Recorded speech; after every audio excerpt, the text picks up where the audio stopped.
À la laïcité, Jean-Michel Blanquer, le ministre de l'Éducation nationale, a supervisé la réalisation et la publication d'un guide de la laïcité à l'attention du corps enseignant. Alors, il y a beaucoup de mesures qui sont extrêmement concrètes dans ce guide. Je vous en cite quelques-unes en vrac. Je les tire du très bon papier fait par Marie-Estelle Pêche sur le Figaro.fr. Alors, il ne sera plus possible de refuser. Il y aura des sanctions fortes pour les élèves qui refusent des activités obligatoires pour des raisons religieuses, qu'il s'agisse d'activités sportives ou de certains cours ou de certaines visites. Des élèves qui ont des tenues qui ne sont pas ouvertement religieuses, mais qui ont une connotation religieuse, par exemple une jupe longue de couleur sombre, ainsi qu'un bandana couvrant partiellement la chevelure, tout ça est extrêmement concret, pourra être sanctionné.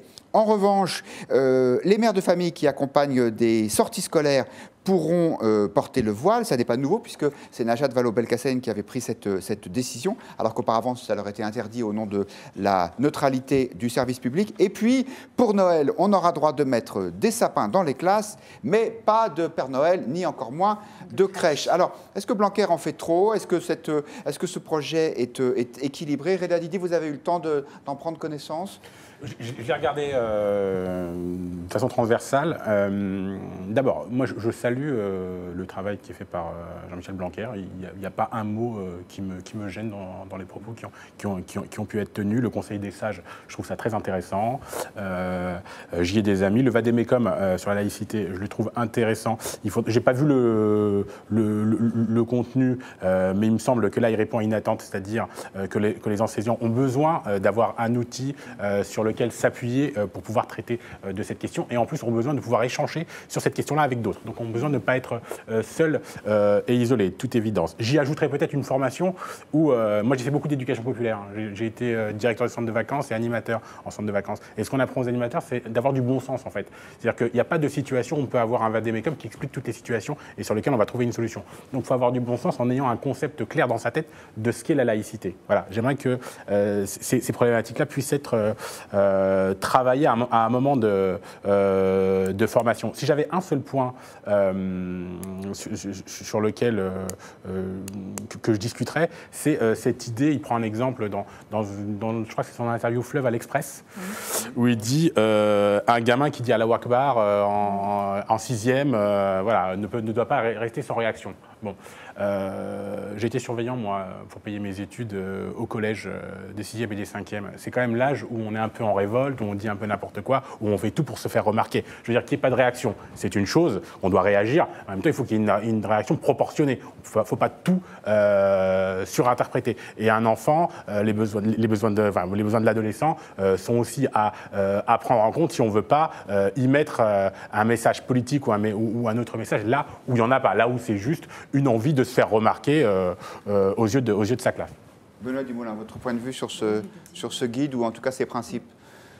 Plusieurs choses. Bon, déjà, c'est vrai que le ministre donne des orientations qui ont l'air, on a l'impression qu'il fait preuve de fermeté, et on ne peut que saluer les mesures qu'il détaille. Maintenant, j'ai une crainte, voire deux. La première, c'est qu'il faudra voir avec le temps qu'il s'agisse d'un effet d'annonce. Il y a eu déjà plusieurs plans de lutte pour le respect des principes posés à l'école. Est-ce qu'ils vont réellement être appliqués? Est-ce que la hiérarchie du ministère de l'Éducation nationale va soutenir les profs qui se plaignent et qui disent « Non, mais là, je ne peux pas faire cours, là, je ne peux pas enseigner telle matière parce qu'on me dit « Mais non, le Coran, vous n'avez pas le droit de l'enseigner, vous êtes prof laïque. » Voilà. Est-ce qu'on va avoir vraiment une hiérarchie qui va suivre? Parce que les profs se plaignent beaucoup de ça. Parce qu'il y a aussi un rapport de force qui est parfois défavorable. Exactement, notamment dans certaines écoles où, par exemple, moi j'ai vu ça en période de Ramadan, il n'y a plus personne. Alors vous avez beau dire, tous les élèves qui ne sont pas là sont punis, si personne ne vient en même temps.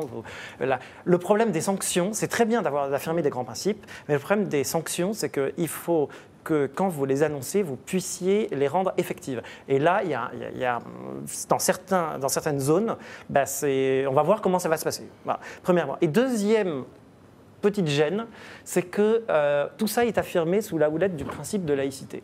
Alors je veux bien, mais moi j'ai un petit souci, c'est qu'à chaque fois, on se drape en englobant toutes les religions, alors qu'on sait qu'à l'école, les problèmes sont posés par les radicalisations de certaines familles et ça vient de l'islamisme radical. Alors j'aimerais qu'on puisse ne pas englober dans le mot laïque qui est facile, mais toutes les religions et dire bah non, le problème, c'est à la rigueur, il est peut-être même pas religieux, c'est celui du communautarisme. Le communautarisme, il est instrumentalisé peut-être à des fins religieuses, mais en tout cas, c'est une ségrégation de gens qui veulent faire sécession avec nos mœurs, notre mode de vie, par un code vestimentaire, par le refus de certains cours d'histoire, voilà, et qu'on dise les choses clairement, parce que sinon, on va entretenir l'idée que, en fait, ah bah oui, c'est le fait religieux qui pose problème, et donc il faut rajouter un coup de laïcité, et là, je crois qu'on irait dans une impasse.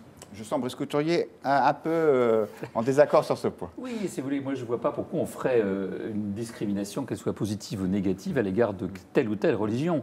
Peut-être parce que, pardon, je vous coupe juste une seconde, François Fillon avait eu cette sortie un peu courte, mais qui avait l'avantage d'être claire, en tout cas dans son esprit. La France n'a pas un problème avec les religions, la France a un problème avec l'islam.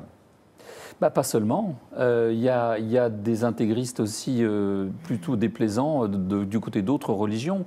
Quand vous parlez de gens qui font sécession, il y a aussi des chrétiens intégristes qui font sécession dans notre pays. Pour l'instant, ils étranglent personne. Vous me direz, c'est une bonne chose. Il n'y a pas d'attentat protestant, tant mieux. Mais enfin, ça n'empêche pas les services publics de fonctionner. À l'école ou... Ils peuvent avoir des exigences très particulières qui aussi sont une gêne pour le fonctionnement régulier des services publics.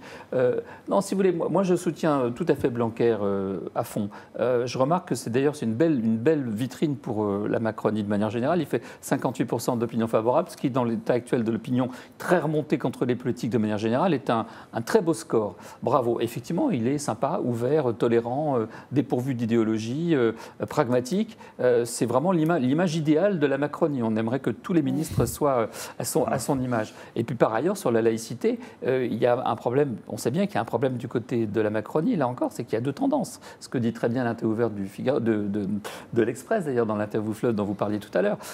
On sait bien qu'au sein de la Macronie, vous avez un courant, disons, pour une laïcité ouverte, et Blanquer qui, lui, pour une laïcité sans adjectif, comme il dit, c'est-à-dire sans qualificatif. La laïcité, point. Point barre. Et moi, c'est celle qui me satisfait parce que ce que je remarque surtout, et c'était très bien dit, c'est que les professeurs, je suis un ancien prof, moi, les professeurs ont été longtemps abandonnés véritablement par la hiérarchie avec le principe et le mot d'ordre, pas de vague. Pas de vague. Donc quand il y avait un problème quelque part, on abandonnait les profs. On les a vraiment abandonnés. J'ai des collègues, des amis encore, qui ont été vraiment dans des situations dangereuses dans certains établissements, abandonnés par leur hiérarchie sur le thème « ne faites pas de vague ». Là, il y a une référence, il y aura un référent au ministère. Chaque professeur qui rencontre un problème sérieux aura une réponse dans les 24 heures, assurance du ministre. Donc si vous voulez, il pourra passer par-dessus sa hiérarchie. Et c'est ça qui compte. Par-dessus son proviseur, par-dessus son recteur d'académie, si besoin est. Et peut-être qu'on les changera aussi. Guillaume de Monjou. Mais cette laïcité sans adjectif, moi, me questionne parce que, en fait, cette question religieuse, elle est de plus en plus présente dans l'école d'aujourd'hui, dans ces collèges hyper volumineux, avec trop d'élèves, pas assez d'encadrement, etc. Et donc, elle devient, vous disiez, un rapport de force, mais elle est vraiment très présente. Et jusqu'à maintenant, j'ai l'impression que les professeurs étaient assez démunis devant cette question. Et donc, je préfère, moi, la vision d'Emmanuel Macron, qui n'est pas la même que celle de Blanquer, qui est plus libérale, où il ne nie pas la présence de la question religieuse, de la soif de réponse à ce niveau-là, et en même temps reste extrêmement vigilant à ce que tout ça puisse cohabiter et dialoguer ensemble, donc ce soit nommé. Parce que j'ai l'impression que la République laïque telle qu'elle a été pensée jusqu'à à peu près aujourd'hui, soit c'était le déni total, donc on ne parle pas, la question religieuse est évacuée hors de ses murs, elle n'a pas existé, etc. Soit justement quand il y avait un surgissement violent, le voile d'un seul coup des élèves qui imposaient qu'on fasse le ramadan ou je ne sais pas quoi, ou que la piscine soit interdite aux jeunes filles, ou qu'il y ait des ordonnances de complaisance de médecins pour éviter qu'elles puissent se mettre en maillot de bain ou je ne sais pas quoi, et bien là on était complètement démunis. Donc ces 83 pages, elles ont le mérite, les 83 pages distribuées aux professeurs ont le mérite en effet de donner une espèce d'appui aux professeurs, mais par ailleurs je trouve qu'en fait Blanquer, en disant lui qu'il est favorable à une laïcité sans adjectif lui, il donne des gages à la gauche pour faire passer la pilule de la discipline, qui est une pilule un peu difficile à faire passer pour certains syndicats très progressistes. Mais par ailleurs, je crois que derrière, il y a une petite voix, qui est quand même celle de Macron et peut-être de certains autres ministres, qui est plus favorable à une laïcité souple. Il parlait au Bernardin peut-être d'une laïcité plus ouverte à la question religieuse, qu'elle soit peut-être présente, nommée et potentiellement campée quand même dans le débat. Il y a toutes les nuances de la laïcité qui s'expriment sur ce plateau et c'est très bien comme ça. On vous a posé la question, c'est la question du jour sur le Figaro.fr, sur un point très précis. Êtes-vous favorable à ce que des mères accompagnantes puissent être voilées? La réponse est assez massivement non, 90%. Comme toujours, je précise que c'est sur la base du volontariat, qu'il ne s'agit pas d'un sondage. Il nous reste un peu de temps. Non, je voulais vous poser une autre question sur cette loi. Oui, et sur le sapin de Noël. Un sapin de Noël, oui, un Père Noël, non. Est-ce que vous trouvez que là, on va trop loin? Brice Couturier, est-ce que votre vision de la laïcité stricte va jusqu'à vouloir interdire les Pères Noël? C'est très marrant parce que le Père Noël n'est pas spécialement catholique. Non, c'est pour ça que je me posais la question. Et le sapin aussi a été combattu par les catholiques en disant que c'était païen. Ouais. Donc oui, je ne vois pas pourquoi on devrait supprimer les... Au contraire, ça me choque beaucoup qu'on puisse... Là, on a un affrontement véritablement avec des islamistes intégristes. J'ai vu en Suède, par exemple, un sapin de Noël dévasté dans un grand magasin par des intégristes musulmans qui étaient fous qu'on célèbre Noël. Et ben voilà, dans ce pays, on célèbre Noël, pas parce que c'est une fête religieuse, à vrai dire, mais c'est parce que c'est l'occasion de faire des cadeaux à ses enfants, comme on célèbre Pâques aussi en donnant des œufs. Ça n'a rien à voir avec telle ou telle croyance. C'est juste des traditions locales. Ça en vient historiquement, quand même. En plus, quand on connaît l'origine exacte de ces fêtes, on sait que c'est les catholiques les ont annexées pour essayer de les justifier, mais qu'en fait elles viennent du paganisme le plus ancien. Oui, pour le sapin, c'est tout à fait caractéristique. Dans le cas du sapin, c'est très... Bon, mais par contre, peut-être qu'on intègre aussi d'autres fêtes musulmanes ou juives dans nos traditions, ça ne serait pas une mauvaise chose non plus. Ça ferait d'autres occasions de se réjouir de manière collective. Et de travailler moins, peut-être, diraient les élèves, toujours à l'affût d'un jour de congé supplémentaire. C'est ce que je vous disais tout à l'heure, c'est une question de bon sens. C'est-à-dire que si on a un enseignant qui est équilibré, qui explique que voilà, Noël fait partie des traditions, fait partie de mes traditions, moi j'ai toujours grandi avec ça, ça me plaît. D'ailleurs, je trouve que globalement le pays perce cette tradition de Noël. Hein. Moi je vois moins de décorations que quand j'étais tout petit partout dans le pays, hein, que ce soit à Meaux ou à Paris, et qui en même temps peut mettre en lumière les traditions des uns et des autres qui sont dans la classe à des points, à des moments T. Moi, ça ne me gêne pas. Je voudrais revenir juste sur un point qui a été évoqué tout à l'heure, c'est-à-dire que je pense que aussi l'un des problèmes de la question de laïcité, c'est la ghettoisation de certains de nos territoires, où en fait il y a trop d'entre-soi. On est trop enfermé, où finalement cette notion de laïcité ne vit plus parce qu'on a une majorité qui est différente de ce qu'est la France en fait. Qui fait fuir les autres. Et qui peut faire fuir les autres, ça c'est un problème, mais surtout qui n'a pas d'éléments fiables et solides de ce qu'est vraiment la notion de laïcité et de ce qu'est vraiment cette notion pour notre pays. Donc voilà, et là il y a une vraie politique à mener de casse de ces ghettos-là pour arriver à une laïcité plus juste. Une laïcité point, d'ailleurs. Quelques réactions d'internautes pour finir sur ce sujet, en forme de plébiscite pour Jean-Michel Blanquer. Blanquer, le meilleur ministre de l'Éducation nationale depuis des décennies, nous dit Dr Sheldon. Alexandre Dauphine, encore elle, nous dit Blanquer est le seul ministre digne de ce nom dans le gouvernement, tandis que Catherine Funfrock nous dit je pense que M. Blanquer fait très bien, qu'il continue. Eh bien, il sera sûrement ravi de ses encouragements s'il est en train de regarder Point de vue, c'est très possible.